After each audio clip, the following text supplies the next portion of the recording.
ఒక ఎంప్లాయీకి బాస్ ఎప్పుడు ప్రమోషన్ ఇస్తారు? ఆ ఎంప్లాయర్ దగ్గర ఆహ్, నీతి కలిగి ఆయన టైమింగ్స్‌లో వర్క్ చేస్తూ ఎంత వర్క్ ఇచ్చినా ఆ బాస్‌ని ఇంప్రెస్ చేస్తూ ఆయన క్రింద అణిగి ఉన్నప్పుడు ఆ బాస్ మెచ్చుకొని తన తగ్గింపుని మెచ్చుకొని అతన్ని తగిన టైంలో హెచ్చిస్తారు. అది ఏ విధంగా అయినా అవ్వచ్చు. అది ప్రమోషన్ అవ్వచ్చు, సాలరీ ఇంక్రిమెంట్ అవ్వచ్చు, లేదా ఒక పొజిషన్‌లో ప్లేస్ చేయడం అవ్వచ్చు. ఏదైనా సరే ఆహ్, ఎట్ల విధంగా అయినా ఆ బాస్ ఆ ఎంప్లాయీ వల్ల ఇంప్రెస్ అయితే అతనికి మంచి చేయాలనే చూస్తాడు. మరి మన దేవుడు కూడా మనకి మంచి చేయాలని చూస్తున్నాడు. ఎలా అంట, నా యందు మీరును మీ యందు నా మాటలు నిలిచి ఉన్న ఎడల మీకు ఏది ఇష్టమో అది అడుగుడి, అది మీకు అనుగ్రహిస్తానని దేవుడు మాట్లాడుతూ ఉన్నాడు. మరి మనము ఏం చేస్తున్నాం? ఈ లోకంలో పడిపోయి దేవా నాకు హెల్ప్ చేయని పిలుస్తున్నామా? లేదా దేవుణ్ణే వెంబడిస్తూ దేవుని చిత్తంలో మనం అడుగుతూ దేవునితో మనం సహవాసం చేస్తుంటే ఆయన తప్పక మన కోరికలను ఆయన నెరవేరుస్తాడు. మరి ఏంటి ఆయన చిత్తంలో ఉండడం? ఆయనకి ఇష్టమైంది ఏంటి అంటే ఆయన ప్రతిరోజు మనం ఆయన్ని పూజించడం, ప్రతిరోజు ప్రార్థించడం, ప్రతిరోజు బైబిల్ పఠనం చేయడం, ఎవ్రీ సండే ఆయన విశ్రాంతి దినాన్ని పాటించడం.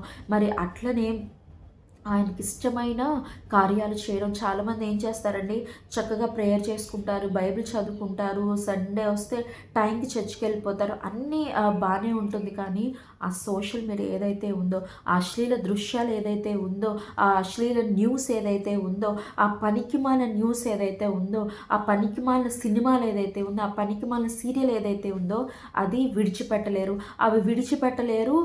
ఇక్కడ దేవుణ్ణి విడనాడరు.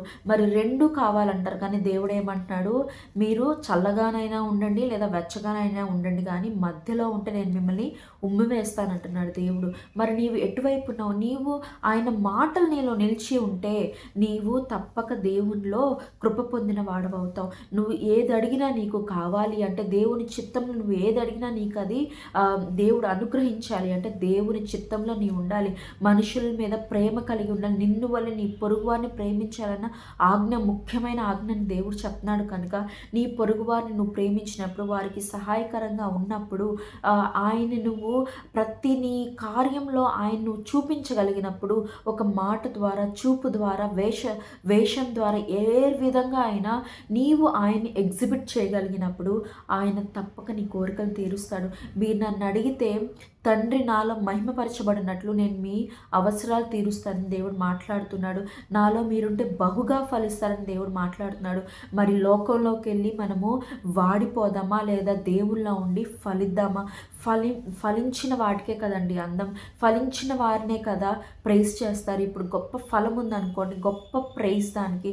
మరి అట్లనే మనం లోకంలోకి వెళ్తే వాడిపోయినప్పుడు దాన్ని కాళ్ళతో త్రొక్కుతారేమో, కానీ మనం దేవుళ్ళలో ఉంటే ఫలిస్తాం. కనుక ఆ ఫలాన్ని దేవుడు ఆశీర్వదించి అనేక మందికి ఆశీర్వాదకరంగా చేయగలడు. కనుక మనం ఆయనలో నిలిచి ఉంటే ధైర్యంగా నువ్వు అడుగు, దేవుని చిత్తంలో నువ్వు అడుగు, నీకు ఏది ఇష్టమో అది అడుగు. దేవుడు తప్పక నీకు అనుగ్రహించి నీ కోరికలు తీర్చి, నీ ఆశలు తీర్చి, నీ అవసరాలు, నీ అక్కరలు తీర్చి, నీకు సమృద్ధి దయచేసి దేవుడు నిన్ను ఆశీర్వదించి గొప్ప చేసి దీవించును గాక. ఆమేన్.